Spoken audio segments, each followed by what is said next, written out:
Hey, I want to take a moment today to vent about something that happened this afternoon that got me a little bit heated. And I know a lot of you are going to say, "Oh, what a surprise, you got a little bit heated." People are probably sick of listening to me vent recently. But just be glad you only got to listen to me and not smell me right now, because my father-in-law died this past weekend. And I have been without adult supervision for the last several days, living basically on Frosted Flakes, watermelon, and Klondike bars. And showering has not been a top priority. Turnip doesn't seem to care when I come to bed a little stinky. So I'm a little smelly. Just be glad you can't smell me. And be glad that I look like I look right now. Be glad I'm not buck naked and covered in my own feces, because I'm sure that's the next step. But for now, I just want to talk about something today that kind of irritated me. You know, a lot of people hate gun shops and gun shop employees. I mean, you can't post anything about a gun shop without some people like, "I hate fucking gun shops and I hate gun shop employees and they're always assholes and blah, blah, blah." Well, I don't agree that they're always assholes. I mean, I won't do business with a gun shop that isn't a great shop. You know, they have to treat their customers right. They have to know their stuff, etc. Because if they don't, I'll just go elsewhere. That's what capitalism's all about. The consumer having a choice to go someplace else. So that's what I do. So if I shop there, they're a great gun shop. Like Sporting Systems, great gun shop. But I know there are a lot of them out there that just make people want to scream. And today's an example of a gun shop making you want to scream. You know, we as gun owners, gun enthusiasts, and Second Amendment supporters, we have to jump through a lot of fucking red tape and hoops and bullshit to just exercise our constitutional rights in this country these days. And it sucks, but most of us deal with it. So we get all that friction when we're trying to exercise our rights. Well, the last place we want more friction from is a gun shop. The place that should be like, yeah, it's shitty, the things that we have to jump through to buy a gun, but you know, we're going to do what we can to make the process as easy and as pleasant as possible. Well, I give away a lot of things, let's say. You know, like 150 things in the last 2 years.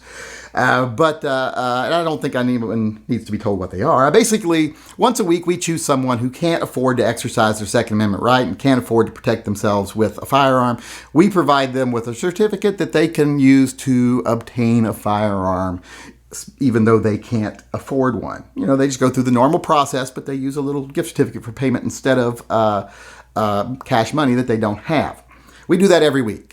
We also do other programs like Handguns for Heroes that we've done in the past and we'll do in the future, and the Firearm for a Friend. So we do a lot of programs. My viewers and myself, that's what we dedicate ourselves on here to doing. To me, this whole point of this channel is to try to make things a little better if it can. You know, and if by making things better, if you have to provide people with things to make things better, if you have to help out with like a puppy that needs surgery to make things better, that's what you do. And sometimes if you have to tear down fucking sellouts and shills, that's what you do. But I prefer doing the stuff like giving people things and helping people with, you know, their puppy bills and all that other stuff. Pet charities.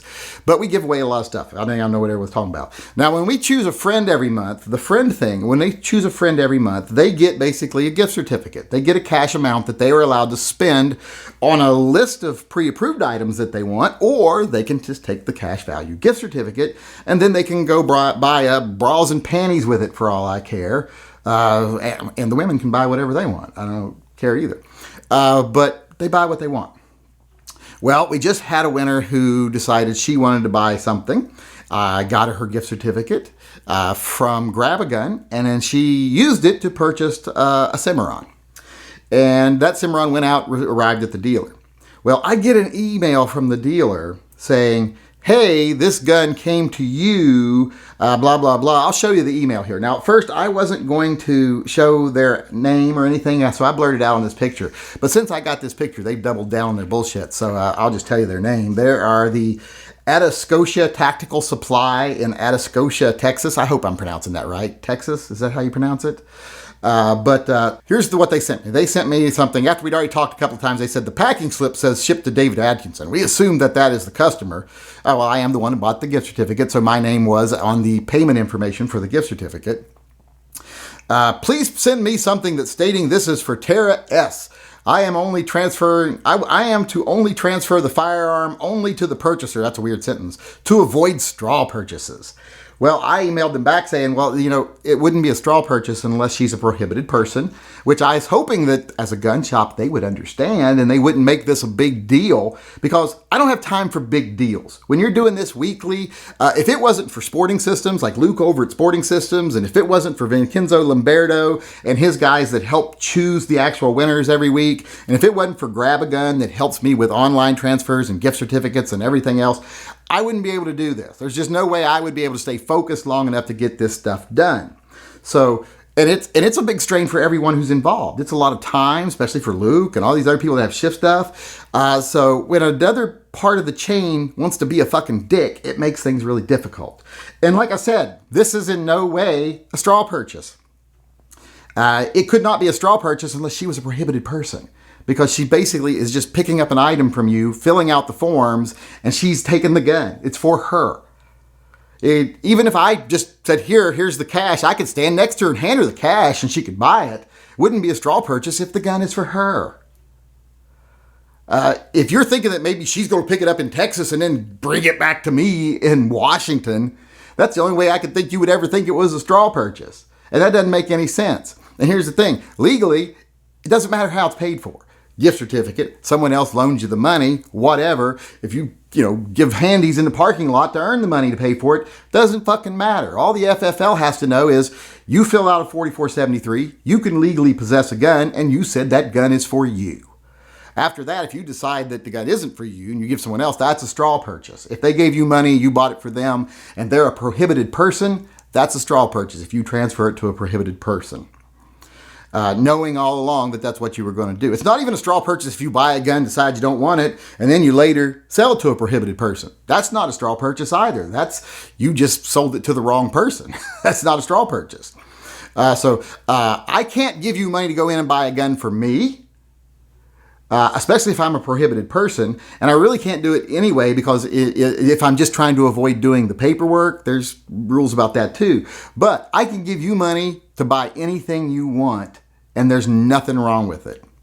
So like I said, I wasn't going to say their name, but I did because they doubled down on that. It's a straw purchase, garbage. It is not a straw purchase. How many times do you have to explain things to people who are supposedly FFLs about the law? I deal with so many fucking bad FFLs every week because of this stuff. That they don't understand the law. They don't know how to do transfers. They do send the paperwork for a transfer, and then you can't get a hold of them again for another 3 weeks. Just shitty FFLs, shitty gun shops. So that's what I wanted to vent about today. I understand why some people hate gun shops, because some of them, like this one, they are just dicks about things. I mean, when you explain to them, hey, this is not a straw purchase. This is what happened. She got a gift certificate. My name was on it because I paid for the gift certificate. It wasn't even actually on the gift certificate. It's just on the payment information for the gift certificate. So when the invoice went out, it had my name on it by mistake. So I called you and said, hey, it's not me. It's actually for her. I just paid for a gift certificate that she used. But they're like, nope, that's a straw purchase. And I'm like, no, it isn't. Learn the fucking law. I think they should start quizzing FFLs every couple of weeks. If you fail your test, give your FFL back because you're too fucking dumb to do this. But like I said, that's what I wanted to vent about. People making a hard process even harder when they're supposed to be in the industry and know this shit. It really gets on my nerves. I'm tired of it. I urge everyone out there who ever does receive something from me, please choose a good FFL, because shitty FFLs are definitely not worth the trouble.